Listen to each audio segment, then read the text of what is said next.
Hey there guys, welcome back to another video. Today I want to show you guys what I carry in my camera bag for real estate photography and videography, more so real estate photography in 2022. So jumping right into it, I've got my camera bag out in front of me and some of the stuff that I carry on a day-to-day basis when I'm out shooting for real estate photography with me. That being said, I've got my Canon 80D set up right here right now with a 10-22mm USM, and this is my go-to for photography and videography.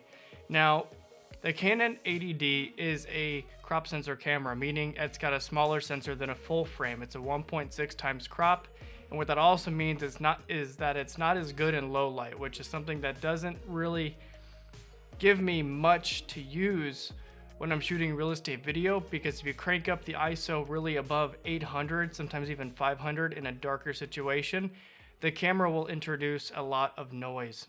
Now, to help me get around that, I use a 10-22mm lens, and this is a 3.5mm lens, but I don't use it at a 3.5 aperture. Instead, I crank it up anywhere from f8 to f11. But for the longest time, I had been vlogging and doing YouTube videos with a 10-18, and the product that I would see coming out of the camera is less than satisfactory, at least for the standards that I hold myself to. And as you can tell, I've got this entirely new little corner built up for recording YouTube videos because I think it looks pretty good. I got the palette behind me. I draped up some black, like a car emergency blanket that I had in the trunk of my car, and I put this sheet behind right here. I'm trying to do better, right? Not only with my content, but also with the photos that I'm taking. And the problem that I had with the 10-18mm lens STM is that around the edges, there was a lot of blurry vignetting. And unless you cranked it up to a higher aperture, like f8 to f11, f12, you would see a lot of blurriness in the photo. And even then, I could still pick it out. It wasn't nearly as bad as some of the videos that I made, but I decided enough was enough, and I wanted to change that. So the other day, I picked up the 10-22. I traded in my 10-18. I got $110 off the 10-22 used. I bought this used. This is a considered good condition, and I love it so far. Right now, I'm shooting it at 4.5. I've got a good amount of light coming through here, and it might be even a little overexposed. No, it's underexposed, but I hope this doesn't blow out the luminance later in post. And this combo, to me, it works wonders. Now, would it be better to be shooting on a full frame camera with a 12 or a 14mm lens? Absolutely. But for getting into real estate photography in general, or architectural photography, to get wide angles on buildings or inside them, a 16mm with a crop sensor camera, or actually a 10-16 or a 10-22, shooting a 10mm focal point on a crop sensor camera, you'll get a 16mm unless you're shooting on something like a 2 times crop, like some of the Nikons, or is it Panasonic Lumix. Some of their cameras are 2 times crop, and in that case, you might want to be getting into something a little bit wider or larger of a lens. But for the purposes that I use the Canon 80D for, whether it be vlogging like this or real estate photography, this is a perfect setup if you're looking to get into it on a pretty inexpensive budget. Now, the Canon 80D at this point in time, since the 90D came out, it runs around $500 to $600. When I picked this up when I was still in the Marine Corps on Fort Lee in Virginia, it's an Army base out there, I picked it up for $900 and I had it shipped out with a stock 55 or a 18 to 135mm lens, and then I eventually ordered a 50mm and the 10-18, and I used those two for portraits on base as well as some really cool street photography shots. Next up, what I use is a Manfrotto tripod. This is what the camera is currently sitting on right now. Now, this is a pretty inexpensive tripod in tripod standards. It was around $90 when I first got back from the Marines. I decided to invest into a good tripod. And I bought this used for 90 bucks. Actually, was it used? I don't believe it was used, now that I think about it. And it works wonders. Now, it could be sturdier. It could have some other features that will be greatly beneficial to what I'm doing in real estate photography. But overall, between the leveler in the camera and also post-processing, photos editing and all that, you're able to get a really good image and level things out, and then using in the transform tools in Lightroom Classic, you're able to draw vertical and horizontal lines to get rooms to the size or the parameters that you're looking to get them at, and to make it the most real image possible to the viewer. Now the tripod, if you're getting long exposure shots like real estate or like moving targets where you want to get the long sweeping taillights or smooth water rolling down a river or a creek or a waterfall or a pond, you will want to have a tripod. Not having a tripod will lead to some significantly shaky footage, photos, blurriness out the wazoo. And that is something that you want to be able to avoid, especially if you're shooting at higher shutter speed or lower shutter speeds, like a second, 5 seconds, 30, and even at 1/30th of a second, because even a little bit of camera jitter can mess up your image. So having a tripod is essential if you want to get into real estate photography or videography for that matter. Now, second up, what I use for videography for B-roll mostly on this channel, and I'll shoot some other stuff either with my phone or I'll shoot my Canon 80D with my phone, is I use a gimbal. Now this gimbal is a Zhiyun Crane 2. I picked it up around Christmas for $250, and it was a little bit of an investment. I've been wanting to get one of these for a long time. They're absolutely wonderful to work with. They can really stabilize your footage if you really need it stabilized. Now, the big downside of the Canon 80D is there is no in-body image stabilization, which means that anything that you do is going to be magnified because it doesn't have that those axes on the sensor inside the body.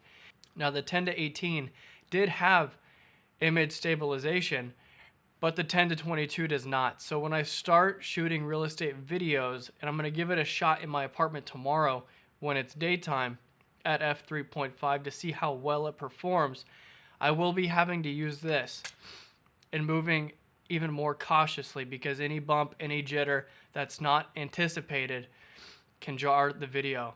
Now this, like I said, is around $250. It's a 3-axis stabilizer. You got 1, 2, the handle, this spins around, and 3. Now what that does is allows you to get steadier footage and not have to worry so much about the shake, and it is wonderful. I can't, why is my nose running? Good Lord. I can't say enough good things about being able to own a gimbal, not only for real estate videos, but also for really cool shots that you think would look good in videos, whether it be for B-roll, A-roll segments of a talking head of a tour going through a real estate home, or an interview in general where you're just sweeping back and forth, getting the same motion, just making things more interesting in an interview. Now, next up in the camera bag is a third camera, actually second camera, because I don't carry my 60D with me considering it's broken, but I do consider my phone as a camera, so I guess it's my third camera. I always have a camera on me at any point in time in the day.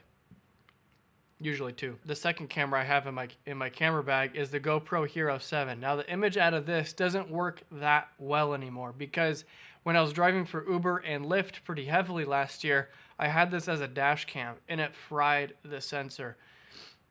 Most of the footage I get out of here is workable. I can work with it, but for professional services, I don't generally do that. Now sometimes I'll use this as a POV camera on my chest when I'm out shooting real estate videos, or street photography for that matter, because it serves the purpose of telling the story and allowing you to do so.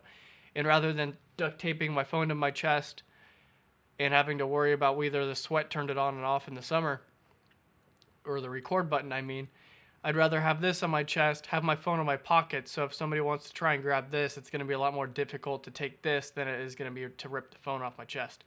But for general purposes, having a GoPro can be super helpful and handy, whether it's to vlog a segment in your day, like going to a grocery store. For example, a few years ago, before I even went into the Marine Corps, I was vlogging every day. I think I got up to like 112 vlogs or something like that. In many of the vlogs, I would be going into Meijer carrying my 60D or my phone, just recording myself talking about what I was doing, what I was eating for bodybuilding purposes. And I took all those videos down because I didn't want to go that direction with my channel anymore. And I felt that it distracted the viewers, you guys, from what I was actually trying to achieve with my channel, which is provide good content around videography, photography, business, life advice, lifestyle videos, that kind of thing. Now, working out is still a big part of my life. I work out 3 to 4 times a week, but not to the extent of that. But when I went into Meyer with this camera, or the Canon 60D, which is over there, it brought so much unwanted attention to me. I almost got banned from Meyer, and that was my usual shopping place as it is now, because it's right across the street from where I live.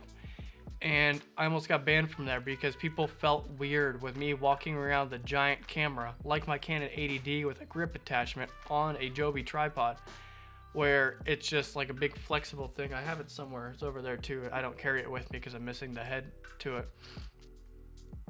But being able to just take this and then record yourself just like this really quick and talk to the camera is helpful, because now it's inconspicuous. You're not such a distraction to people's lives. They don't feel so sketchy around you.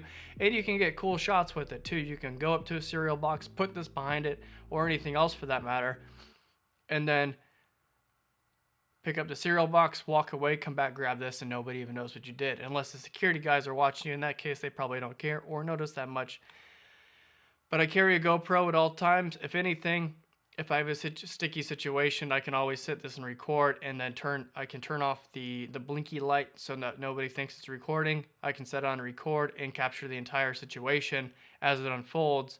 Like one time when I was working for Uber, and a guy almost tried to fight me. Like, I just got back in my car. I'm not a big fighter. I know how to defend myself. I boxed throughout high school. But there's situations where you don't want a big old camera recording something. You just want to be inconspicuous so they don't catch it and try and do something even worse, like break your camera for that instance. And this is just super helpful to be able to catch those moments. Now, moving on, I also have the chest mount to this. So I'll just throw this on if I'm doing a POV shoot, or if I'm doing a vlog or anything like that. More of a POV shot as always with this. And then next up, I have my memory card holder. I've got a 64 gigabyte card in here. I got one on my computer and then a 128 gigabyte card in my camera. And I've got 3 cards that I use pretty regularly. My 128 gigabyte card, the most used that I have, considering it holds a lot more photos and videos.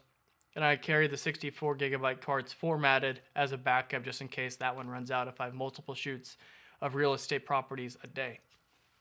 Now, for my phone, I picked this up before I even bought the Zhiyun Crane 2. This is the DJI Osmo Mobile 4, and this is wonderful, especially if you don't want to hook up especially if you don't want to balance your entire camera at that moment. But this is super useful just to be able to get some quick B-roll of things. I'm actually going to record this little segment here for you so you can see what I see.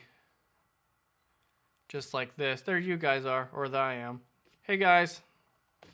There we are. This is the Canon 60D, actually 80D, now that we're looking at it. This is the camera I use with the 10 to 22 millimeter lens. And then the Manfrotto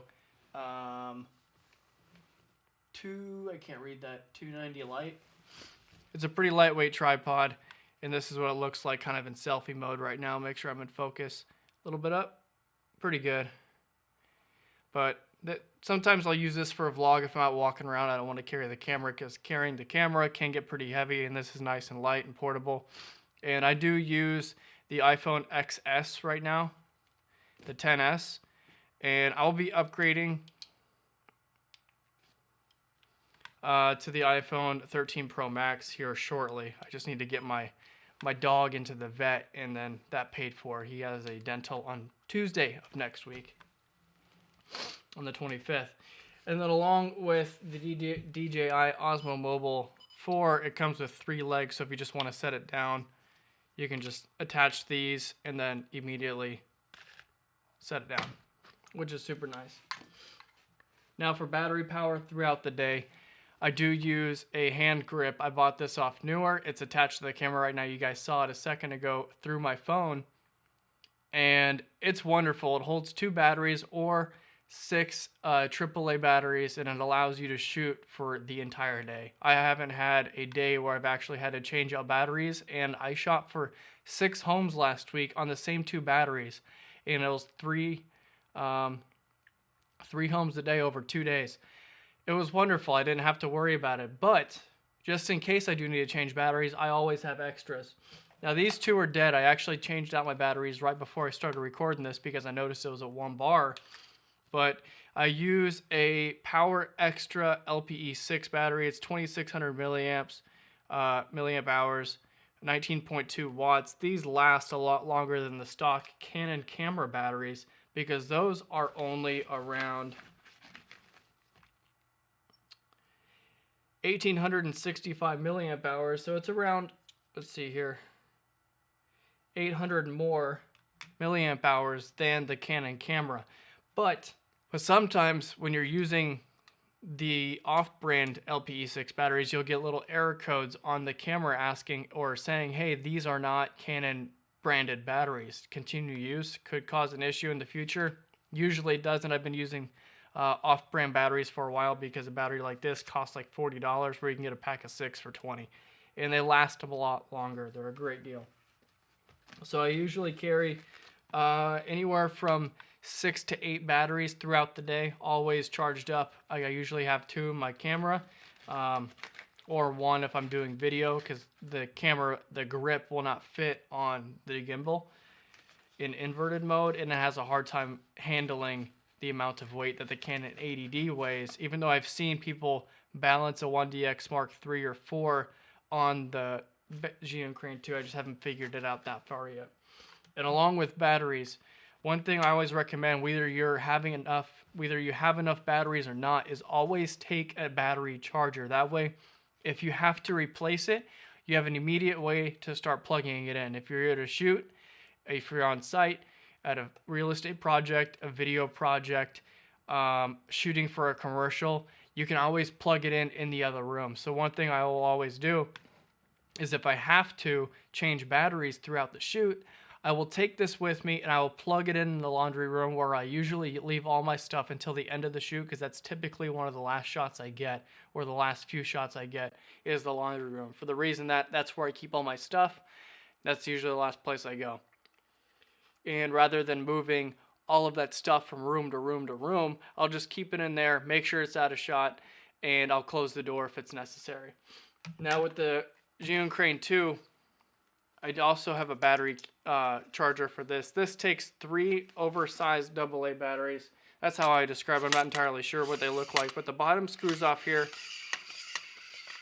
just like that, and then you can see them come out right here. They are truly oversized AA batteries. These are 2,000 milliamp hours, and these will last for around 18 hours. Now, they only take 3 to 4 hours to charge, which is phenomenal, especially if you're on a shoot and you have to get something charged up real quick. It doesn't take that long to charge, and it's super useful. So those are the same rule goes with that, with the battery charger for the Zhiyun, because who knows if you're going to need to charge a battery or 2 as you're shooting. Now, when you're working with the Zhiyun Crane 2, you have to have all 3 in there at the same time. Otherwise, the connection is not going to be made electronically.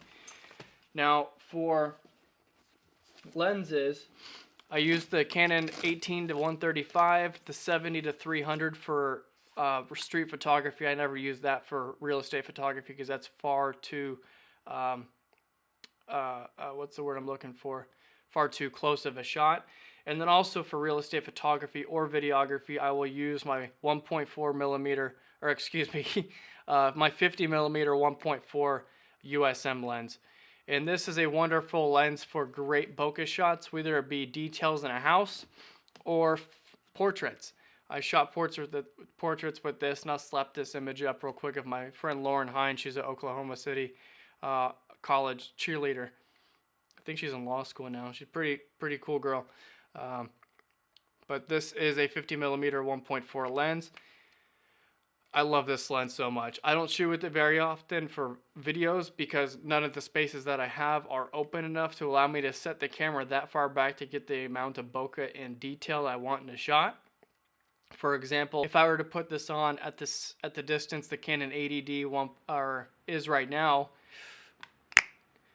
you can see how close that is. Now the bokeh is phenomenal behind me. I need to get a 24 mil 2.8 or something like that, because this is currently a 2.8 and the bokeh is just beautiful, but this is not practical in my apartment at all. So that's the reason why I use the 10 to 22 millimeter lens for videos like this, because it's closer up. I can zoom in if I need to, and it's just a little bit easier to get around rather than having to squint really hard to see the camera or the monitor whenever I'm checking focus because it's so far away. Now, for example, let's crank this up to 1.4.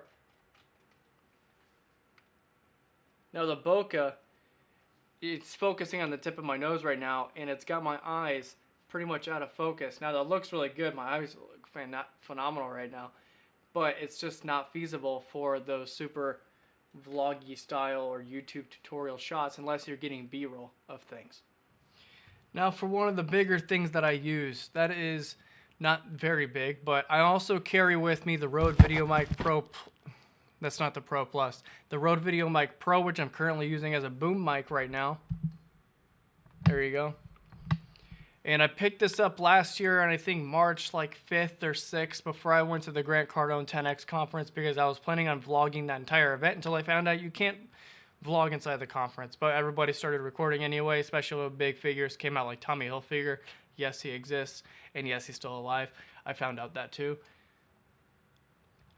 Also, who else is there? Alex Rodriguez, Pitbull, some lady that created essentially the first female Viagra, which I think is the coolest thing ever.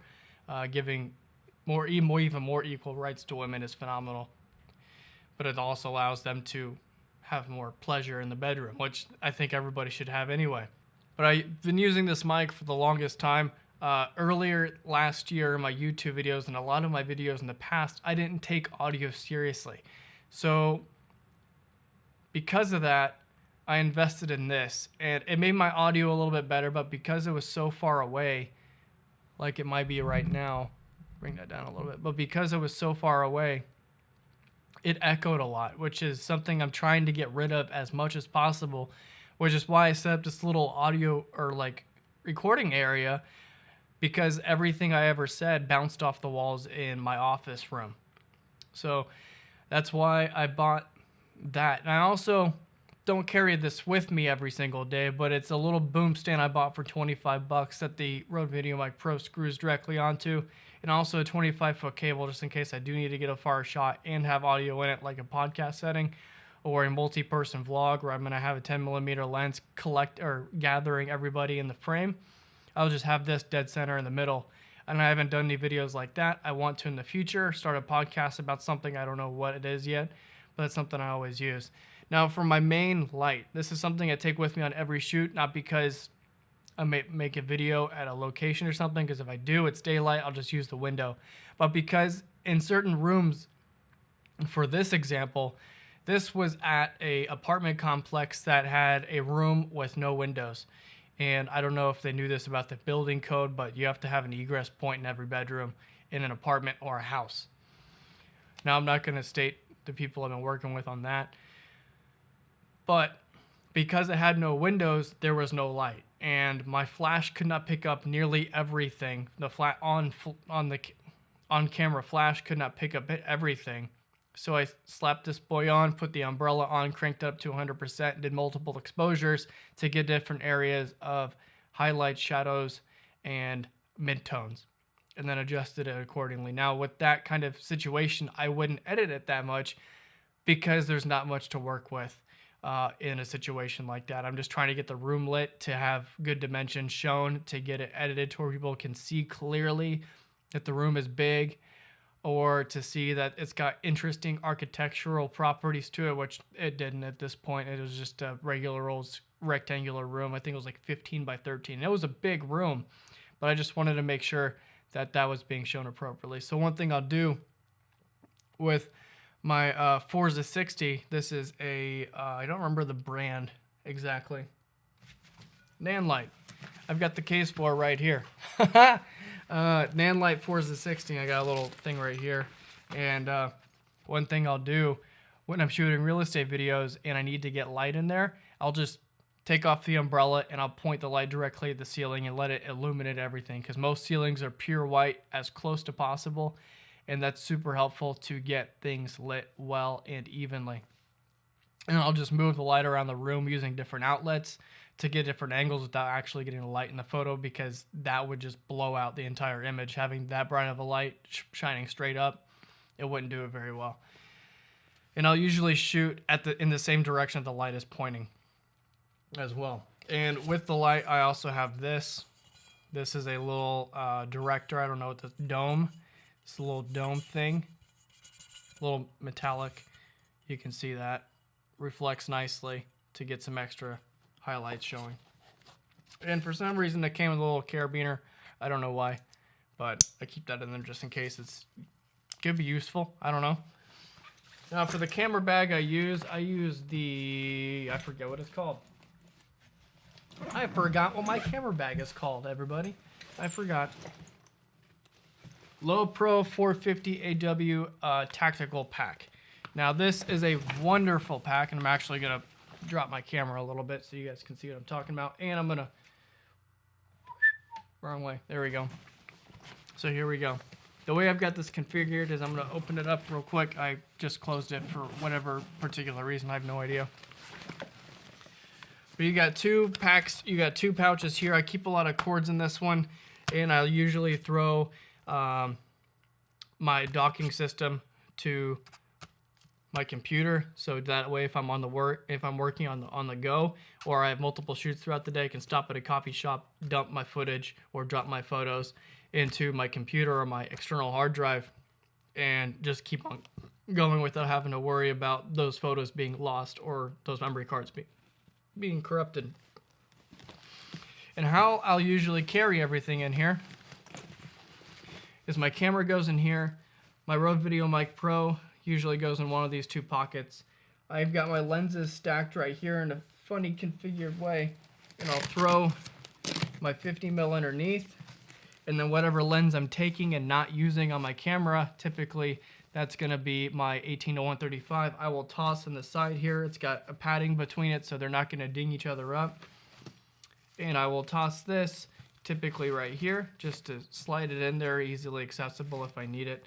And one thing I got really tired of with this setup, or a previous setup, is I had lenses in every pouch, so, or in every spot. So like a 18-135, 70-300, 50mm, 10-18, 10-22, whichever one I'm not using is on the, or whichever one I'm using is on the camera. So that'll be sitting here. But instead of having to open up the pack all the way, the backpack all the way, I realized that it could be a lot easier if I just, battery fell out. If I just unzip this, and I had a way to get to my lenses immediately. So if I needed the 50mm for any detail shots of a home, or if I needed the 18-135 for any longer shots of a home to get the bokeh in there, I don't carry my 70-300 most days because it's, one, really heavy, and two, it's super unuseful in real estate shots unless you're trying to get an immense amount of macro detail, which I don't usually do. But this is super easy to get into, just a quick zip instead of having to open the whole thing up, rummage, and look through everything. Okay. Well, I'm going to kick off now, and I hope you guys have a good night, and thank you for watching. If you like this kind of content, let me know in the comments below, and also let me know by dropping a sub and smashing that like button if that's what you're into. Sorry, Peter McKinnon, I stole that from you. I probably won't stick with it forever. I'm kind of creative, but I want to come up with my own thing, so I'm going to stick with that for now. And, yep, see you guys later. Thank you for watching. Have a good night, and happy Saturday.